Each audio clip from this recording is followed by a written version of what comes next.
How China built an economic system the world still can't explain. The question America can't ignore. For most of the last century, America believed something deeply comforting. That free markets would always beat government control.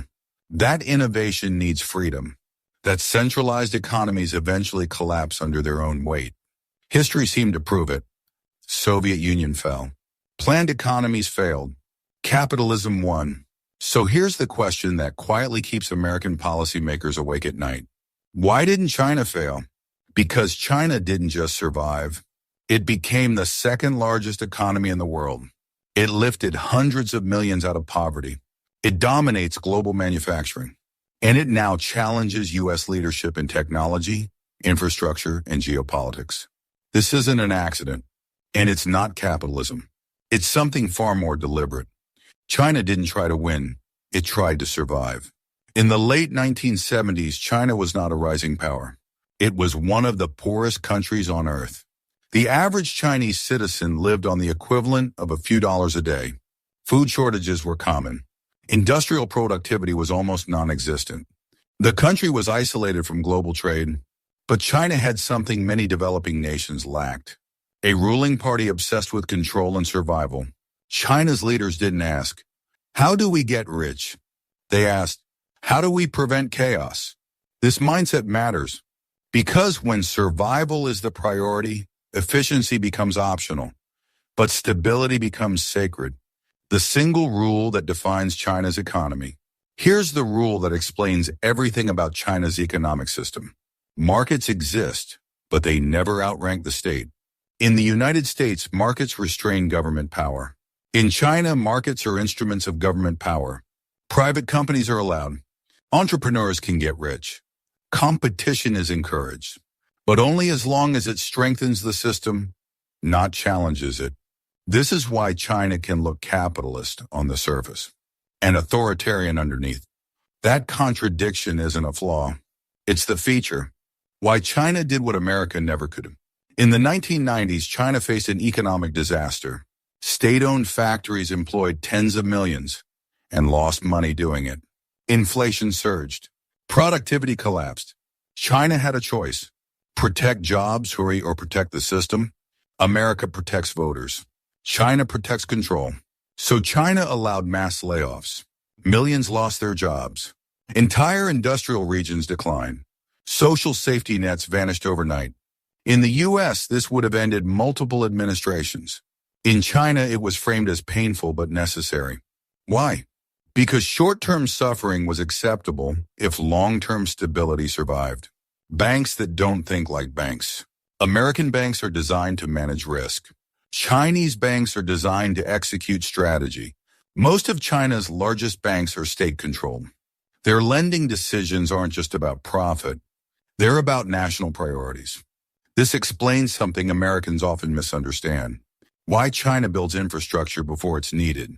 High-speed rail across empty land. Massive highways before traffic exists. Entire cities built years ahead of demand. Critics call it waste. China calls it prepositioning. The goal isn't quarterly returns. The goal is long-term leverage. Why crisis makes China stronger. When the Asian financial crisis hit in the late 1990s, economies collapsed. China didn't. When the 2008 global financial crisis nearly destroyed the Western banking system, China acted immediately. No political gridlock. No bailout debates. State banks unleashed massive lending. Infrastructure projects exploded. Employment was protected. While the U.S. argued policy, China executed policy. Crises weren't threats.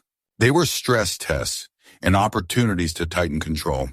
The WTO moved that changed global power. When China joined the World Trade Organization, the West believed something critical. That global competition would liberalize China. Instead, China liberalized exports, not control. It became the world's manufacturing center. It dominated supply chains. It accumulated enormous foreign currency reserves. Here's the irony Americans rarely hear. China used global capitalism to fund its own system and finance American debt. The U.S. consumed, China produced, and then lent the profits back. This wasn't ideology. It was strategy. Why success is dangerous in China. In America, successful corporations influence politics. In China, successful corporations are reminded who's in charge. Tech giants rose fast. Then regulations arrived suddenly. Market value vanished. Executives disappeared from public view. This wasn't chaos. It was discipline. The message was clear. Economic power is tolerated. Political independence is not. That's why innovation exists in China. But autonomy does not. The debt question no one can ignore. China's system works, but it's expensive. Debt has exploded. Local governments depend on construction. Real estate has slowed. Demographics are turning negative. A system built on centralized control carries one massive risk. If decision makers are wrong, the consequences multiply. So far, China has managed every crisis. But control systems don't fail suddenly. They strain quietly until adjustment becomes unavoidable. Why the world can't copy China? Many countries want China's growth. None want China's control.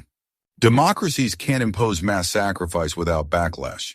Authoritarian states lack China's scale and discipline. China's model works because of central authority, long-time horizons, political enforcement, cultural acceptance of sacrifice. This system isn't exportable. It's unique and fragile. The question that defines the future: China didn't defeat capitalism. It didn't embrace communism. It built a system designed to endure pressure, not inspire loyalty. The real question isn't whether this system is good or bad. The real question is, what happens when control reaches its limits? Because when systems built on control change, they don't just affect one country, they reshape the world.